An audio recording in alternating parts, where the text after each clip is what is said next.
Welcome to Life in Accounting, the Where Accountants Go podcast. Life in Accounting is the podcast for everyday heroes like you working in the accounting profession. Are you ready to hear from accounting influencers, thought leaders, visionaries, and other professionals leading change in the accounting world? Then stay tuned for Mark Goldman, a CPA, the owner of Where Accountants Go, and your host. Welcome to Life in Accounting. We decided to bet on ourselves. We gave ourselves, I think it was 12 months. We said, hey, we're going to try this for 12 months and reassess and see where we're at. We hit the 12 months and kind of kept going. So that original vision, I think, was a lot of just how do we grow it to sustain both of us working in the business. Hello, everyone. I'm Mark Goldman, a CPA and your host for Life in Accounting, the Where Accountants Go podcast. That clip was from Jonathan Badger, one of the two guests for this episode. For this episode, we have both Shannon and Jonathan Badger of Badger & Badger, LLC, an entrepreneurial CPA firm, and really a business consulting firm. I invited the Badgers on the show because I like to highlight entrepreneurial accountants as well, and they're definitely a good example of building your career to suit the life that you really want to lead. Not that they've arrived, so to speak, and in fact, you'll definitely hear in the interview that they certainly don't feel like they've built a perfect practice yet, but they have been able to make some really important decisions in the 4 short years or so that they've been in business that have helped form the type of practice that suits their family needs and that they really enjoy working in each and every day. If you've ever thought of working on your own terms, so to speak, this is going to be a very valuable episode for you as you start to solidify that idea for yourself. I hope you enjoyed listening to the interview as much as I did recording it. Shannon and Jonathan share some really good insights, but they also apparently have fun with the process, as I think you'll hear in the interview. Don't forget to visit us online as well for the complete show notes and links for this episode, as well as all our previous episodes. That website is www.whereaccountantsgo.com. Once again, that's whereaccountantsgo.com. Let's go ahead and get started. Here's Shannon Badger and Jonathan Badger of Badger & Badger, LLC. Well, good morning. Thank you both for being on the show this morning. I really appreciate you taking the time to share your story with the audience today. Thank you for having us. We appreciate it. Thanks, Mark. We're happy to be here. Wonderful. Well, for the audience, we have two special guests on this episode, Shannon and Jonathan Badger of Badger & Badger, LLC. I wanted to invite you both on the podcast for a few reasons, actually. You've been recommended, actually, by a couple of our former guests, but then also I try to make sure we're showcasing all of the different career options that are available to us accountants, and the entrepreneurial side is definitely one of those options. Plus, given that you're running the firm as a married couple, I figured that just adds a unique twist, and that'll be a really good story for a lot of our listeners as well. Before we get into all that, I'd like to start at the beginning like we do with all our guests. How did you guys get interested in accounting as a potential career in the first place? I guess I'll play traffic cop a little bit. Shannon, why don't you tell us your story? How did you come to be interested in accounting? Sure. I always had an inclination toward math in high school. And when I was going into college, I actually had no idea what I wanted to do. I originally thought I wanted to be an actuary. And so I was going to be a math major. And then once I learned a little bit more about that profession, I decided to switch to a business major. And I was just a general business major at a Texas A&M University. And then once I learned more about the accounting and finance program there, and that you could actually get your degree in finance and accounting kind of at once, that just sort of seemed like a natural fit. But my original interest was actually more in finance, probably, and less than accounting. Interesting. But yeah. Okay. That's how I ended up majoring in that, but It wasn't a very romantic answer, but it just it made a lot of sense, and I liked the business side of it, really. Okay. Well, for the record, actually, you're the first person to mention actuarial science on the show. So really? Really? Anyway. Yeah. Well, my mom was like, do you really know what actuaries do? She's like, I don't think you would like that. I think a lot less human interaction probably than more traditional accounting jobs. So once I realized that, then it was, how do you do something numbers related that has more interaction with others and more of a team environment? So accounting and finance just sort of made sense. Okay. Well, what happened between graduating college and starting the firm? What was your career like before becoming self-employed? I went to Ernst & Young after I graduated college, as many of us did. That was just sort of you go to the Big Four and get some experience there. I was actually there less than 3 years, so I didn't have it for very long. I loved it.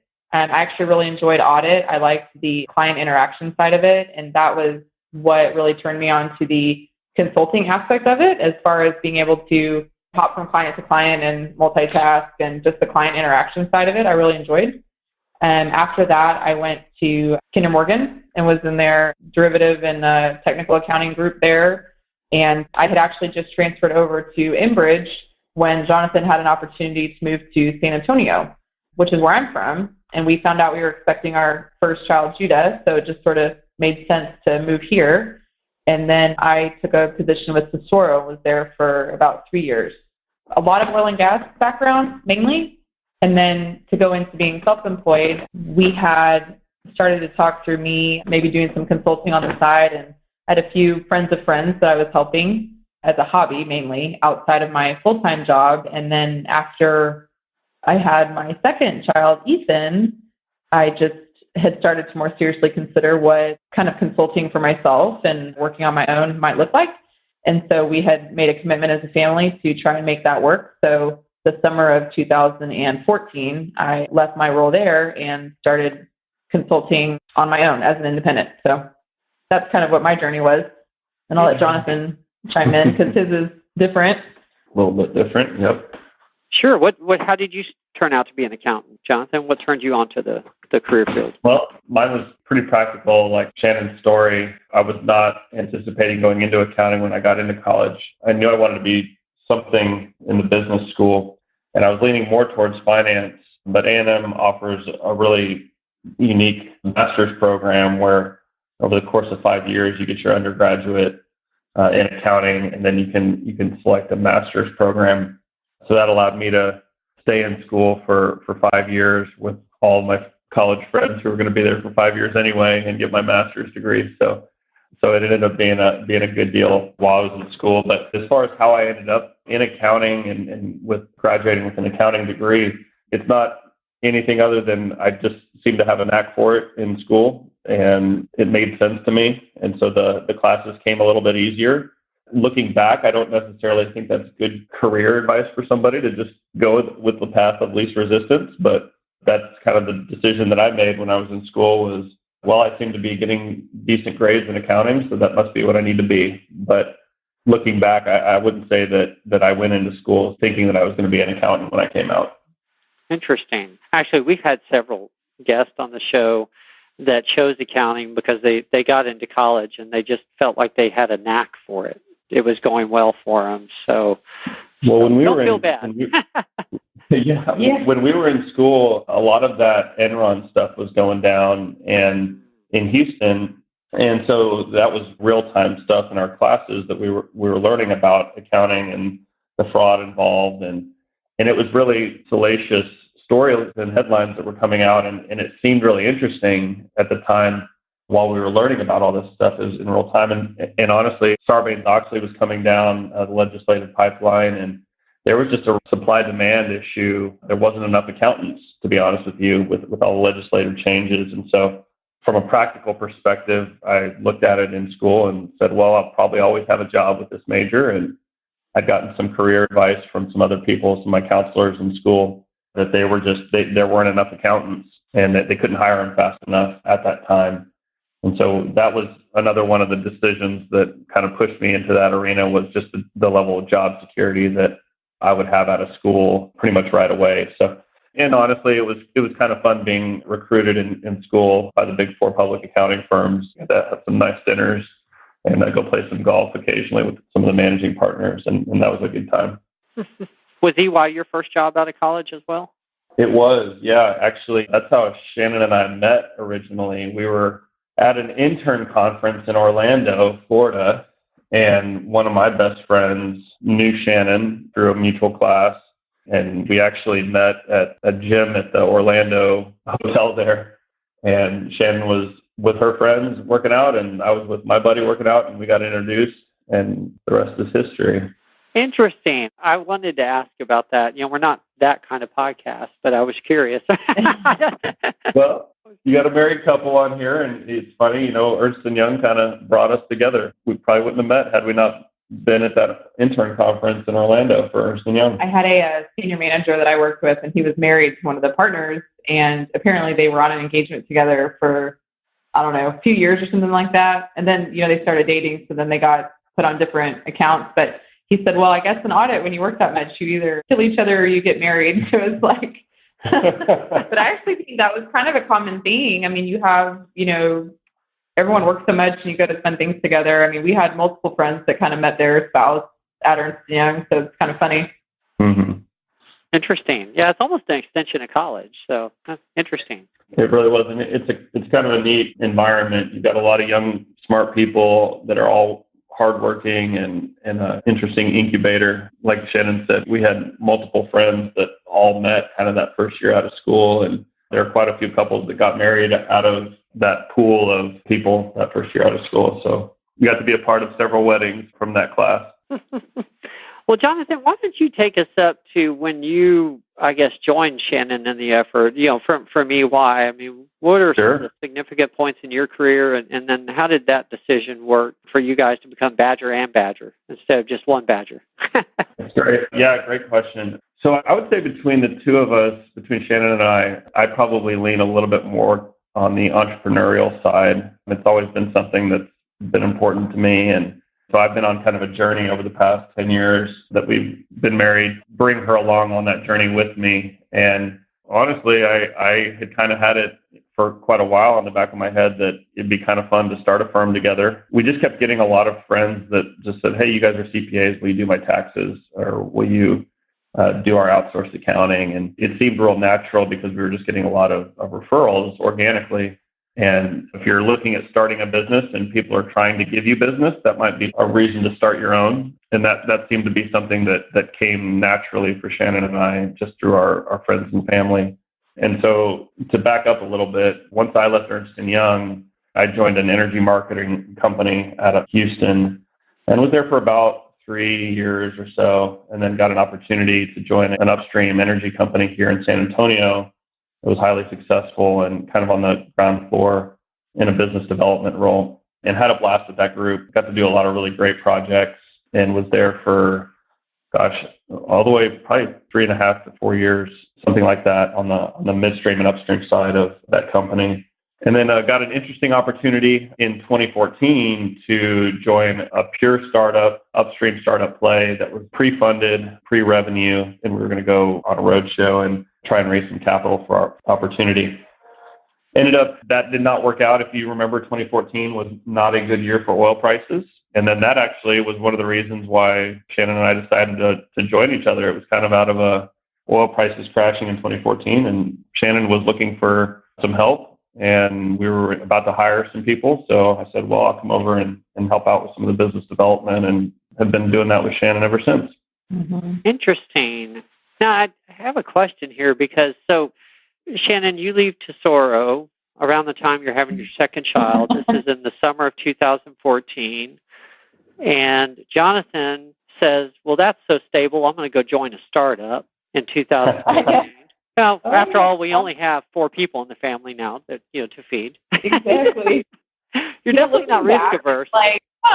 Yeah, it's funny because looking back, so I gave a notice in March. I stayed on for 3 months to transition. So I left in June. John actually left in July, I think, to go do a startup. But to be honest, that startup at the time. That was February. So did you actually go do that before I quit? Mm-hmm. So honestly, that position, I don't think it did not seem as risky at the time as what it really was, I think, because when we transitioned John into that role, I mean, crude was, I think, around 110 a barrel or something. And it was a startup, but they had funding. So it didn't seem as risky as it was. So in hindsight, looking back, it's almost comical because we essentially both had left our stable jobs within 6 months of each other. We had 2 kids, and I was actually pregnant with our third. So I had our third child that October, crude paint, and then John came and joined me in January. So we literally had 3 kids. We had left our jobs, steady jobs. Our 2 salary jobs. Yeah. We were self-employed, and it was a lot of change all at once. 2015 was a challenging year, to be honest. I mean, it was. Well, in any startup that you put together, there's going to be that initial ramp-up period. And what we had envisioned was, which was kind of our thought process, was Shannon would leave Tesoro. She'd do her thing for a year and a half, and kind of see where that left us. And then I would come join her when the timing was right. And that got sped up by about a year. by about a year quicker than we thought it would. But honestly, there was just quite a bit of growth. It's really interesting when you're intentional as an entrepreneur about telling your friends, your family, your peer group that, hey, you're starting this venture, we're going out on our own, we're hanging our shingle. It's incredible the amount of response that you get compared to when you're just doing it kind of like as a hobby on the side. Mm-hmm. And so Mark, we sent out a Christmas letter that we were going to go do this in 2014. And we drummed up an incredible amount of just organic business from that one Christmas letter, because people honestly didn't even know that we had left our jobs. We just hadn't told them. And so just being intentional as an entrepreneur about letting people know in your sphere that you are going out on your own made a lot of sense for us. Mm-hmm. So you're saying you feel like people took you more seriously when they knew you had both quit your jobs? And absolutely. Yeah, okay. That was our experience anyway. It's a hobby. I mean, people know that it's a hobby, and I don't know, when you're working with a advisor, they were always going to be second fiddle to like our primary jobs. And so I think at some point you just have to commit to it. I mean, I would recommend that you try and ramp it up some just out of financial responsibility for your family. Some people want to just leave and then have no business, and then they put their family at risk, which I don't necessarily think is responsible either. But there has to be a balance of, you ramp it up as much as you can before you commit to it fully. So there is a point in time where you're almost working, it feels like 2 full-time jobs in the short term before you're able to actually leave.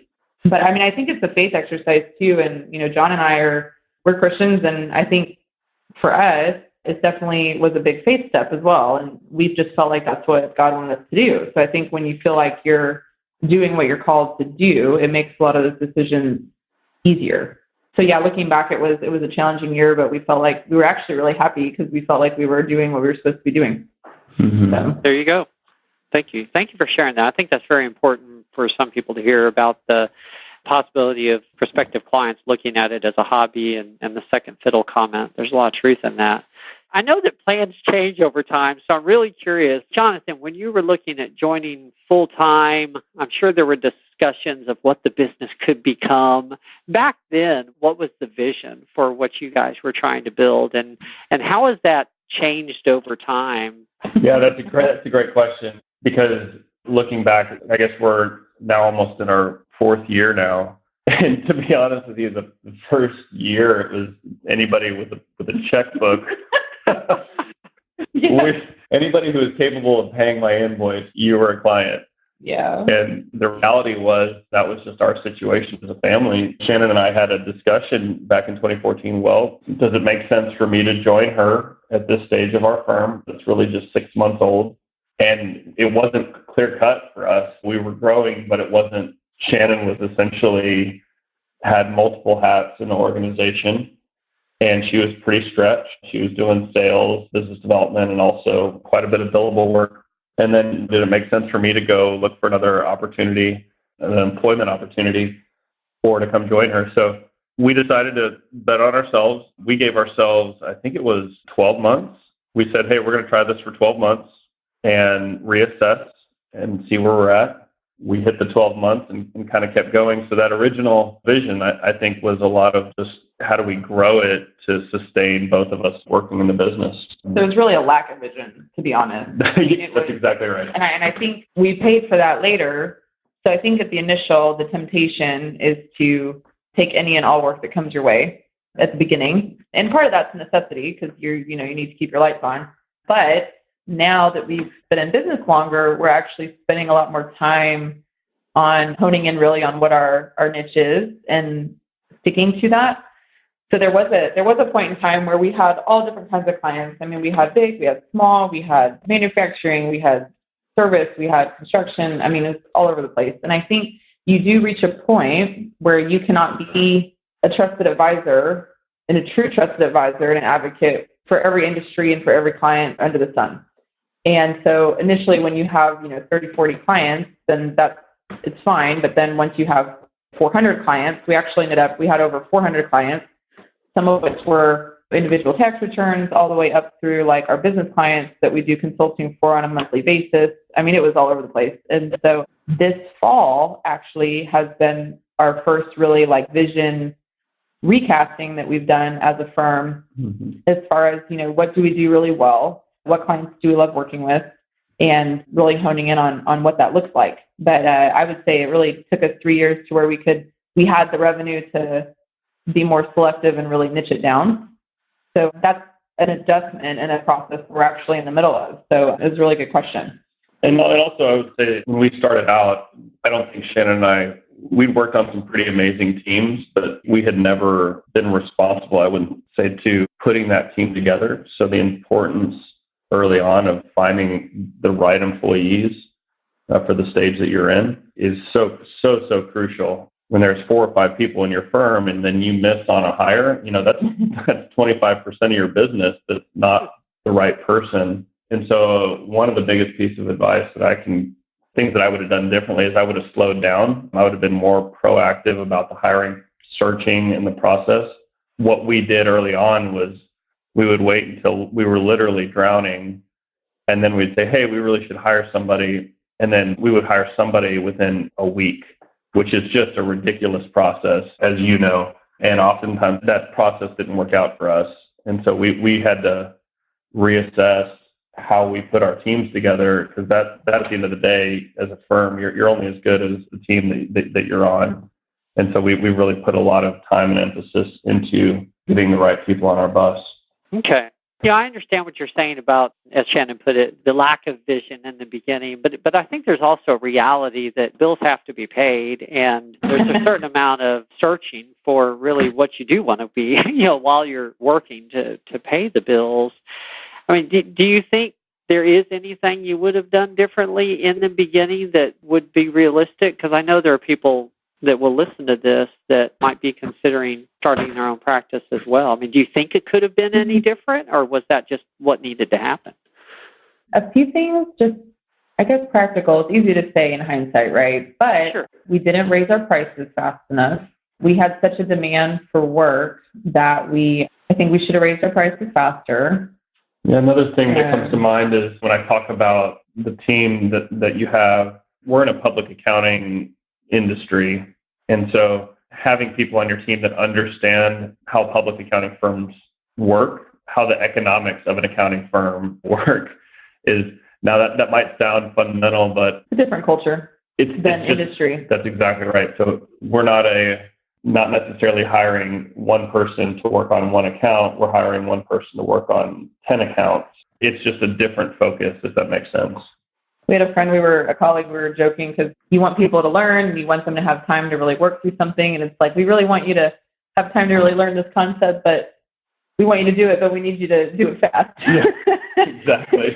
Because the game we're in is, we're betting that we can basically do it faster and better than an internal person. So I think, too, just we've hired people that have the right skill sets, but they don't have the attitude of like a consultant. But I think it goes back to your hiring process. You have to put that in place, and you can't hire out of like haste. That's one thing I think very tangible that we would have done differently. Now we actually have a process. This is what the post looks like. This is a small action they have to do from the post. We do personality assessment. We do a skills test assessment and things like that. And we have a process, and we stick to the process. Whereas before, sometimes we were hiring more out of a need or an urgency. So we hired too quickly and made mistakes in that area. We actually hired somebody who walked in the exact day that we were talking about. We need to hire somebody. And I think they just said that they knew the word QuickBooks. And so we said, well, you're hired. It wasn't that bad. It was almost that bad. Not quite. Like it just was more reactive. I would just say more reactive than proactive. And then that it's just detrimental, when you don't look up until you're completely underwater and then you're hiring way too fast. And then you actually spend more time having high turnover than if you would have just done it right the first time. So I think that was a really painful lesson in the last few years for sure. One of the things also that that has grown in our sphere in terms of priorities is you asked about our original vision. And as you're growing a firm, this might sound typical, but it's finding those few people who are really champions for your firm and like what your cause and your service, and really developing those key relationships. That might only be 5 or 6 people, but if you've got those key relationships in place, that's the best way, as opposed to growing your business, in our opinion, as opposed to worrying about websites or search engine optimization or networking events and more networking events. And we did an assessment, Mark, and it was really interesting. We went back through our top 100 clients in terms of like revenue for our firm on an annual basis. And we just went through and we said, okay, well, how did this person come to us? We had all that information. And I would say like over 70% of those clients came from like 5 people. Yeah, 5 relationships. 5 relationships. Probably make up for like 60 or 70% of our revenue, if you really think about it. People that are referring and that are ambassadors of us. And so that was really eye-opening. And it's like, we should be just fostering these handful of relationships instead of trying to cast this like wide net where we know lots of people in the community. Well, let's go deeper with a few significant relationships. So that's been good. Not only that, but those people are clients of ours. And so as we continue to do a good job for them consistently and exceed their expectations, one, they're typically an ideal client for us in terms of revenue size and in terms of number of employees. And those type of people tend to run in the same circles. And so we're able to get a lot of really warm referrals and opportunities to grow our business that way, just because we continue to do an excellent job for those people that we're working with. That's some really good insight. 70% from 5 relationships. That's amazing. I mean, line up your revenue for a year and go through like your top 10 clients and just look where they came from. I mean, it was mind-blowing for us. If you really think, because even some of it was like, oh, well, this came from this person, but that was a friend of so-and-so. And so really the initial center of where it all came from was from like a handful of people. And so we actually don't do really any marketing or advertising. We actually just continue to foster like those top 10 relationships that are really important. Saves us a lot of time and effort spinning our wheels around marketing too, which is nice. Yeah. Oh my gosh. Wow. There's so many things I'd like to delve into there. But one thing I definitely wanted to ask you guys, because I'm sure this is going to be on people's minds. I mean, any advice for running a firm as a married couple? Shannon and I, it works really well for us because, for a couple of reasons. One, we have different skill sets that we bring to our partnership as a business. And I think we each recognize the hats that person wears. And so we kind of tend to defer decision-making. We're still unified in the decision-making we do, but we tend to defer to the expertise of that individual. So, for instance, if we're going to make a strategic change in the type of tax clients we're going to bring on, well, that's something that's probably going to come from Shannon because she's effectively over our tax department.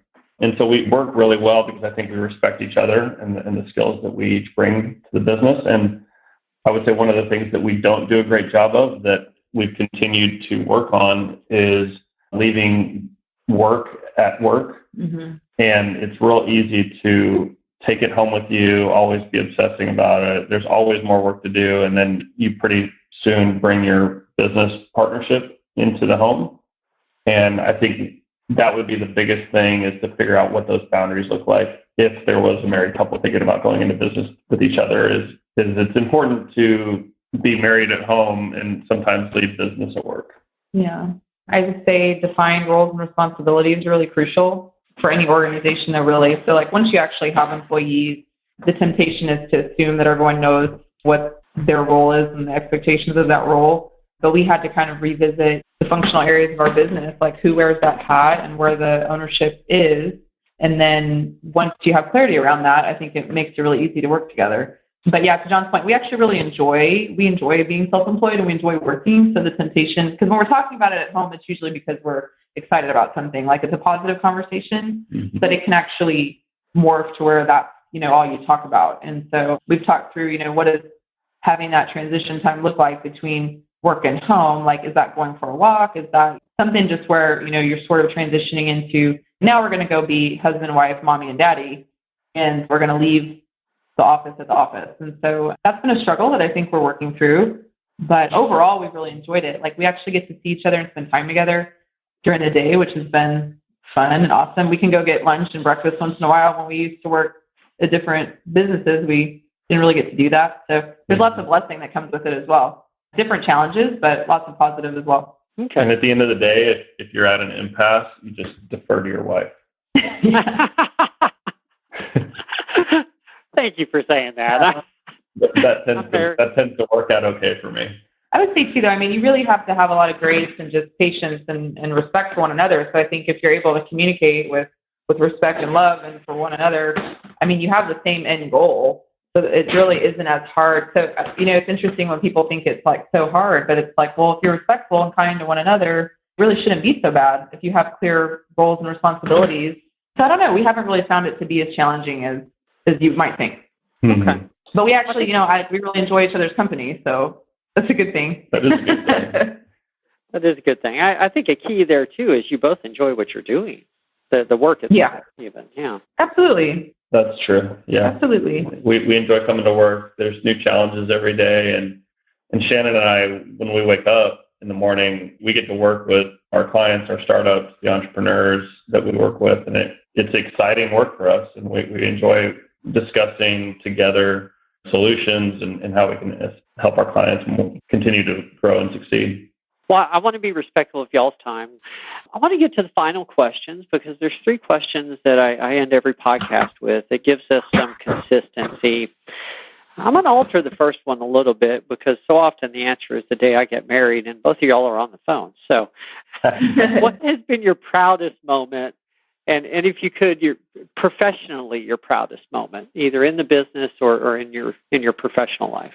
For me, it was a couple of things. One for me personally was graduating from college. That was one of the proudest moments for me, but also having the courage to bet on ourselves to start this firm. It was not an easy decision for us. In fact, if you're looking for a better choice financially, like maybe this would not be the best thing to do, but it's been a challenge for us. But I think we're figuring it out every day. And at the end of the day, we bet on ourselves. And so I don't know if that's the best answer, but we bet on ourselves and we're continuing to bet on ourselves every day. And so I'm proud that we chose to do that. For me, we were at a place financially this year where we could take our whole team to a training. It was called a Global Leadership Summit. And that was a goal when we first started, was in the next 2 years, we want to be able to financially as a firm be able to do a training like that as a team together. And so this year we were able to do that. We took about 8 to 10 team members, including we have a few part-timers, and we were all able to go to the Global Leadership Summit together. And so that was really something that I was proud of, and it was just nice to be able to do as a team. I think there's certain things you have in your mind that's like, well, when I'm like a real business later, like we can do continuing education and we can do training, and we can do things like that. And for me personally, like I've had opportunities to, I think, be a bigger change agent in the world in general than I would have in my prior roles. So it's been more fulfilling for me personally. I've had opportunity to pray with clients who had a death of a family member. I've had the opportunity to help employees going through a hardship. I've had just opportunities that I wouldn't have had otherwise. So for me personally, that's been a huge blessing and something that I've been proud of. But I think in that sense, it's just more of a confirmation that we are where we're supposed to be. But those are just encouraging things along the way. That is a good feeling. It really is. Well, at least one of you, I'd like an answer to the next one. If you both have something that comes to mind, that would be great. But please tell us about a mistake you've made and what you learned from it, of course. But frankly, the bigger, the better. Oh, my gosh. Like, So many I've mistakes. had a few. Yeah, I feel like we joke that we're like sick of learning lessons all the time. It would just be nice if it would go well. So one thing that we do outsource accounting, and so we have a fixed fee model where it's essentially a retainer for our team, and we handle all of your accounting back office work, which is really great in theory. And for a lot of our clients, it works really well. But we've had 1 or 2 contracts where we just got it wrong, and we scoped it poorly, and we caught it too late. And so we've had a few where they were just a bust. Yeah, it was like, oh my gosh, like I feel like we're paying for like the privilege of doing this person's accounting work because it was so poorly scoped and we didn't catch it soon enough because we're so busy doing the work. You look up 2 months later and you're like, whoa, what happened here?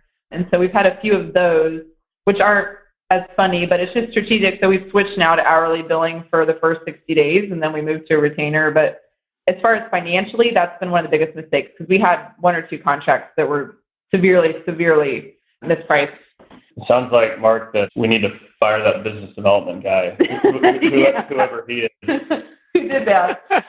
Who did that contract? That was a bad contract. No. So mine's a little bit funnier and from a long time ago. So Shannon and I, it's funny, the first year out of school, we were dating and we just would study for the CPA exam for like a whole year together, which I'm pretty sure I don't even know how I would have passed that had I not had, with all my friends doing their own thing. I don't know if I would have passed it without Shannon, the 2 of us studying all year together. But, we're both auditors at Ernst & Young, and I just honestly thought that it would be okay to blow off studying for the audit portion of the CPA exam, and I didn't spend even an hour studying for it. I just figured that it would be an easy pass, and I definitely did not pass the audit portion of the CPA exam the first time I took it. So that was probably the biggest mistake. One of the biggest mistakes that comes to mind. It's kind of a funny story. So I had to retake audit part of the CPA exam.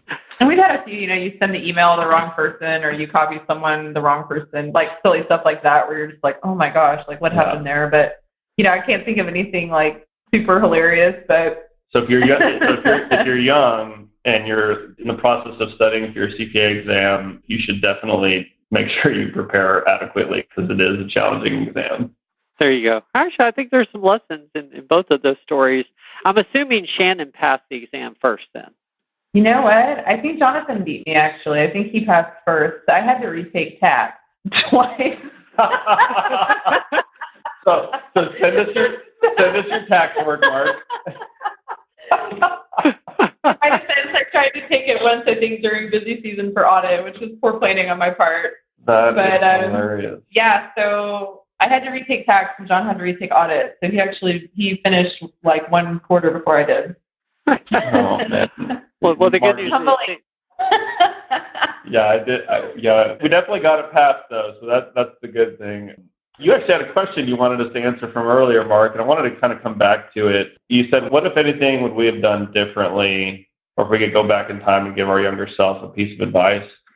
Shannon and I, we were talking about this, and it's so easy sometimes when you're starting out, you get excited about seeing the revenue growth, right? You're entrepreneurial, you're growth-oriented. That's how you think. You think about scaling and growing, and that's what most entrepreneurs are wired.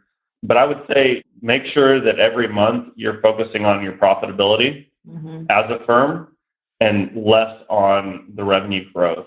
And so we spent years really focusing on, we're growing a practice, and we did not spend nearly enough time zeroing in on the profitability as a firm. So that would be one of our biggest mistakes, that I would say be laser focused as a startup on that bottom line. Yeah, it's tempting to invest in systems and processes, and you need to do that too. But, it's like, oh, I'm growing so fast, I need to hire more. Oh, I'm growing so fast, I need a fancy workflow system and a smart vault, and, and you do need all that stuff eventually, but you can't commit to that as it puts your profit at risk, because there's just a balance there. And so we've actually been more laser focused on profit and scaling back expenses as much as possible, whereas at the beginning it was all focused on top line revenue and scaling.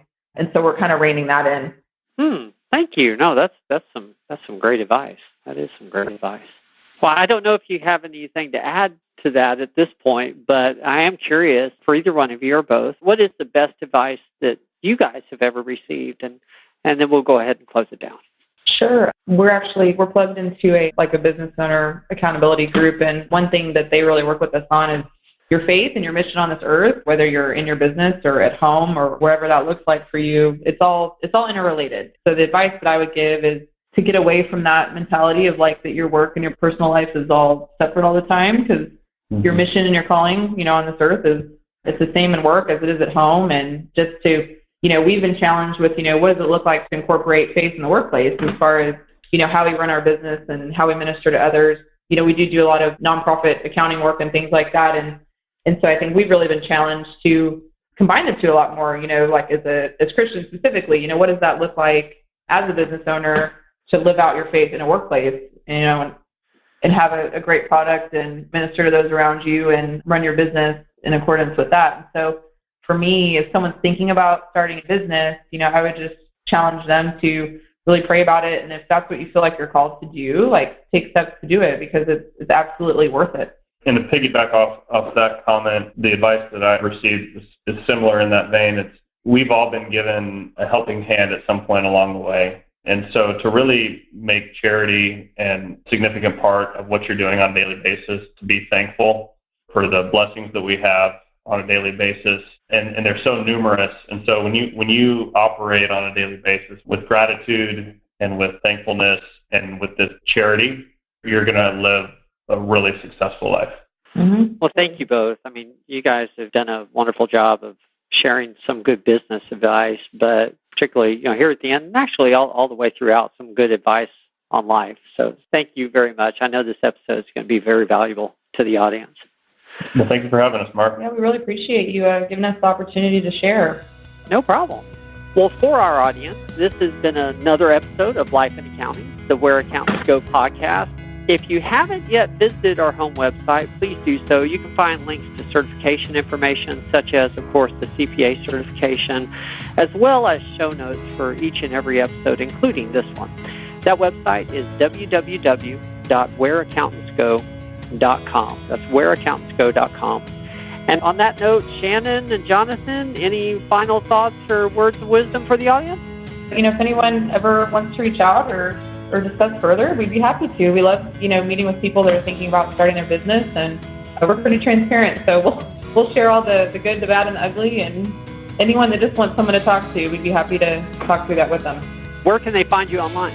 Our website is www.badgercpa.com, and both of our emails, my email is shannon.badger@badgercpa.com, and Jonathan's is jonathan.badger@badgercpa.com. But we mean it. Anybody that wants to stop by for coffee or talk through what they're thinking, we'd be happy to have that conversation. So wonderful. If they stop in, they may just get hired on the spot. Yeah, exactly. That's exactly right. We're always hiring good people.